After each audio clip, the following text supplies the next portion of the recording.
9 मार्च 1930 साबरमती का तट 75,000 लोगों से खचाखच भरा हुआ था। एक महान व्यक्ति की आवाज सुनने के लिए सभी के कान तरस रहे थे और जब वो आवाज गूंजी तो हजारों मील दूर ब्रिटेन में किंग जॉर्ज पंचम की सरकार हिल गई। ये आवाज थी महात्मा गांधी के, जिन्होंने आजादी के सबसे बड़े पैदल सत्याग्रह दांडी मार्च का ऐलान कर दिया। 12 मार्च 1930 की सुबह साबरमती से दांडी यात्रा की शुरुआत हुई। 387 किलोमीटर लंबी इस पैदल यात्रा में सफेद धोती और चादर पहने गांधी जी तेज रफ्तार में आगे चल रहे थे, जिनके पीछे उनके 78 सहयोगी थे। मगर दांडी पहुंचते पहुंचते ये भीड़ 75,000 लोगों में बदल गई। इधर गांधी जी का नमक आंदोलन रोजाना अपने लक्ष्य की ओर बढ़ रहा था, उधर अंग्रेज हुकूमत के अधिकारियों का ब्लड प्रेशर। गांधी जी के पीछे सफेद धोती कुर्ता पहने लोगों का रेला इतना बड़ा था कि दांडी यात्रा को सफेद नदी के नाम से पुकारा जाने लगा, जिसकी दुर्लभ फुटेज आपकी स्क्रीन पर है।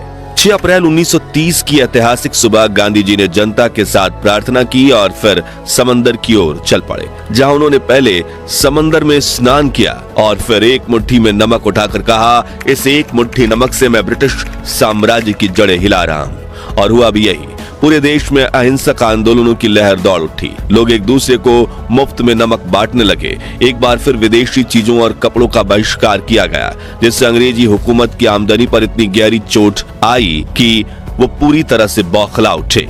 अप्रैल महीने के अंत तक अंग्रेजों ने भारतीयों पर असहनीय जुर्म ढाया। 60,000 लोगों को गिरफ्तार किया गया और 5 मई के दिन गांधी जी को भी गिरफ्तार कर लिया गया। लेकिन नमक सत्याग्रह फिर भी नहीं रुका। अगले 7 महीनों तक गांधी जी सलाखों के पीछे रहे, लेकिन भारत अब अंग्रेजों के हाथ से फिसलता जा रहा था। आखिरकार 26 जनवरी 1931 के दिन गांधी जी ने अंग्रेजों को घुटनों पर ला दिया और 1 साल से भी कम समय में इतनी गहरी चोटें पहुंचाई कि अंग्रेज सरकार उनकी हर शर्त मानने को तैयार हो गई और ब्रिटेन के राजा जॉर्ज पंचम ने खुद उन्हें लंदन में चाय पर चर्चा करने का न्योता भेज दिया। इस तरह गांधी जी पहुंचे लंदन के गोलमेज सम्मेलन में। लेकिन जहां लंदन में ब्रिटिश सरकार के अधिकारी गांधी जी की धोती का मजाक उड़ाने में लगे थे, वहीं वहां की आम जनता गांधी जी की एक झलक पाने के लिए क्यों तरस रही थी। गोलमेज सम्मेलन के बाद गांधी जी जब बंबई वापस लौटे तो उनका स्वागत कैसे किया गया और कैसे ब्रिटेन के प्रधानमंत्री विंस्टन चर्चिल हमेशा गांधी जी की मौत की प्रार्थना करने को मजबूर हो गए थे, जानेंगे इस वीडियो में, वो भी करीब 100 साल पुरानी दुर्लभ वीडियोस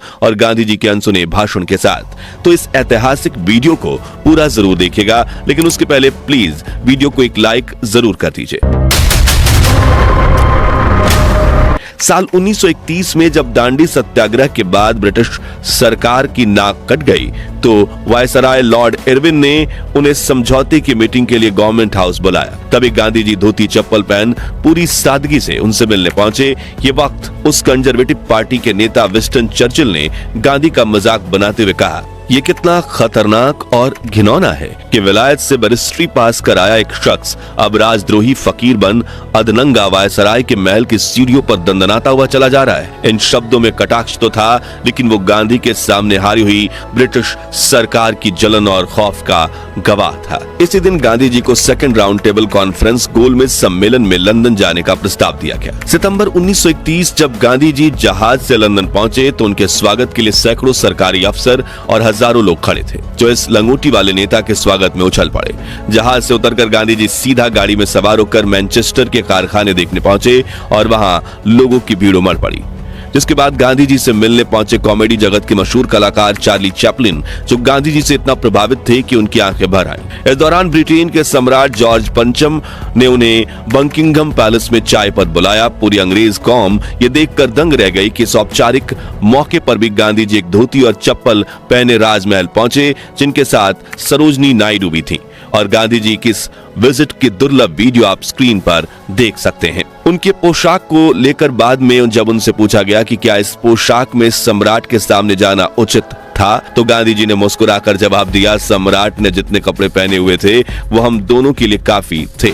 गोलमेज सम्मेलन के दौरान अंग्रेजों ने गांधी जी को कई ऑफर्स दिए, लेकिन उनकी सिर्फ एक मांग थी, भारत की आजादी। उन्होंने वहां कहा था कि मेरी मीटिंग के बाद चाहे जो निर्णय आए, लेकिन यहां से मैं अच्छी यादें साथ ले जा रहा हूं। इस सम्मेलन में भाग लेने के बाद बाद जब गांधी लंदन से बंबई पहुंचे तो उनका स्वागत करने के लिए बंदरगाह पर हजारों लोग खड़े थे। हर तरफ महात्मा गांधी की जय के नारे गूंज रहे थे।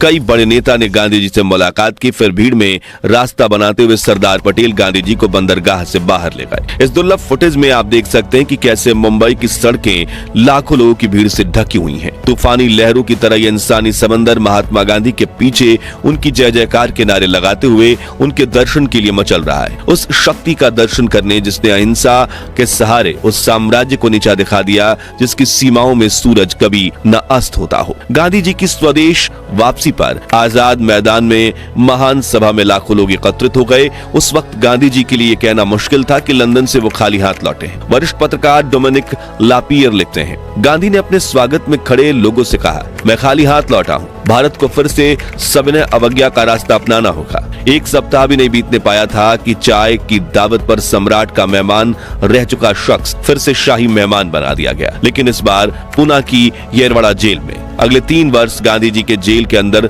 से बाहर जाने का सिलसिला चलता रहा। उधर लंदन में चर्चिल गरजते रहे, गांधी को और हर उस चीज को जिसके लिए वो लड़ रहे थे कुचल देना होगा। सन 1940 में जब चर्चिल पर भारत को आजाद कर देने का दबाव पड़ा तो उन्होंने वो मशहूर जुमला बोला, सम्राट ने भारत में ब्रिटिश साम्राज्य को भंग करने के लिए तो मुझे प्रधानमंत्री नहीं बनाया है। 8 अगस्त 1942 हमेशा शांत रहने वाले गांधी पहली बार भड़क उठे, मानो अब उनकी सहन शक्ति खत्म हो चुकी हो। उन्होंने पूरे आवेश में कहा, मुझे तुरंत आजादी चाहिए, आज ही रात को, अगर हो सके तो भोर होने से पहले।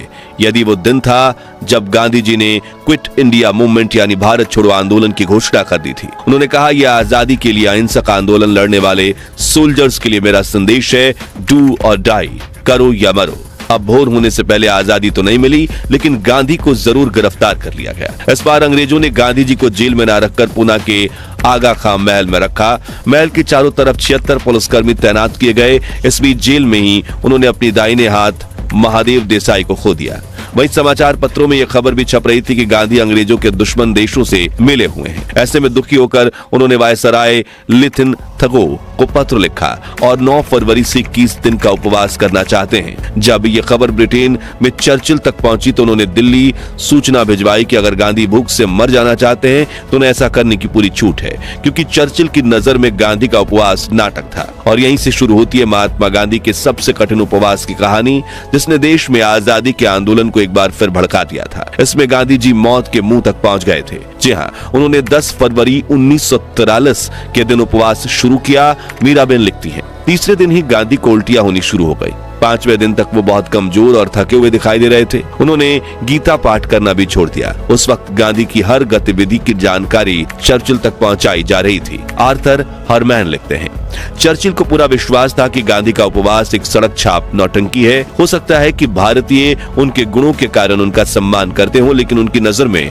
वो एक आध्यात्मिक नीम हकीम भर थे। लेकिन दक्षिण अफ्रीका के राष्ट्रीय फील्ड मार्शल जैन स्टम्प्स ने उन्हें गांधी के बारे में आगाह करते हुए साफ कहा था कि वो गांधी को हल्के में ना लें, क्योंकि गांधी से उनका सामना पहले भी हो चुका था और वो उनकी पावर जानते थे। लेकिन चर्चिल ने उनकी चेतावनी को मजाक में उड़ा दिया था। 19 फरवरी को सुशीला नैयर ने अपनी डायरी में लिखा, कल यानी उपवास का 8वां दिन गांधी के लिए बहुत बुरा था। सारे दिन उनके सर में तेज दर्द होता रहा। उन्हें लगा जैसे उनका सर फट जाएगा। उन्होंने बोलना, सवालों का जवाब देना, देखना सुनना बंद कर दिया। 20 फरवरी को सब बंबई प्रेसिडेंसी के सर्जन जनरल उन्हें देखने आए तो उन्होंने कहा कि गांधी का अंत निकट है, जो सुनकर अंग्रेजों के पैरों तले जमीन खिसक गई, क्योंकि अगर गांधी ने अपनी एक लाठी के बल पर देश भर में अहिंसक आंदोलन को कंट्रोल कर रखा था और अगर उनकी मौत हो जाती है तो लोगों से उनके अहिंसा का आइडल छिन जाएगा और उसके बाद से जो चीजें होंगी वो आउट ऑफ कंट्रोल हो जाएंगी। देश भर में हिंसक आंदोलन भड़क उठते और ऐसे में ये खबर चर्चिल तक पहुंचाई गई। लेकिन उन्होंने कहा, गांधी अपने हालात के जिम्मेदार खुद हैं और मैंने सुना है कि जब जब गांधी ने उपवास का नाटक किया उन्होंने पानी के साथ ग्लूकोज का सेवन किया है। क्या आप इस बात की पुष्टि करवा सकते हैं? लिन थीथेगो ने जांच करने के बाद इसका जवाब देते हुए कहा, यह सही नहीं है। उपवास के 13वें दिन यानी 23 फरवरी को गांधी के गुर्दों ने जवाब दे दिया। उधर चर्चिल के जहन में रह रहकर एक सवाल उठता रहा कि गांधी कब मरेंगे। 25 फरवरी को उन्होंने सम्राट के लिए एक लंबे पत्र को डिटेक्ट कराया, जिसके अंत में लिखा, पुराने पाखंडी गांधी अभी तक टिके हुए हैं, शायद उससे कहीं ज्यादा जितना मुझे बताया गया था कि संभव है। मुझे तो शक है कि उनका उपवास असली भी है या नहीं। चर्चिल गांधी जी के संकल्प को देखकर घबरा गए थे। अगले दिन उन्होंने फील्ड मार्शल स्टम्प्स को लिखा, मैं नहीं समझता गांधी का अभी जरा भी मरने का इरादा है। अब तक गांधी का वजन 20 पाउंड कम हो चुका था, लेकिन अगले दिन गांधी थोड़ा चैन से सोए। पूरे 21 दिन बाद गांधी जी ने अपना उपवास तोड़ा, जो देख चर्चिल ने एक बार फिर वायसराय लिनलिथगो को तार दिया। लगता है बूढ़ा दुष्ट व्यक्ति अपने तथा कथित उपवास के बाद पहले से भी बेहतर होकर निकलेगा, और हुआ भी यही। गांधी जी के उपवास के बाद देश में आजादी को लेकर एक अलग ही लहर दौड़ उठी। अंग्रेजों के अत्याचार भी बढ़े, लेकिन देशवासियों का मनोबल भी। इस बीच प्रधानमंत्री चर्चिल हमेशा अपने वायसराय से पूछते रहे, गांधी अब मर क्यों नहीं रहे? लेकिन गांधी जी उस उम्र में भी अडिग खड़े रहे और उनके पीछे खड़े थे करोड़ों भारतीय। आंदोलन इतना तेज हुआ कि आखिरकार अंग्रेजों ने घुटने टेक दिए और 15 अगस्त 1947 के दिन भारत आजाद हो गया।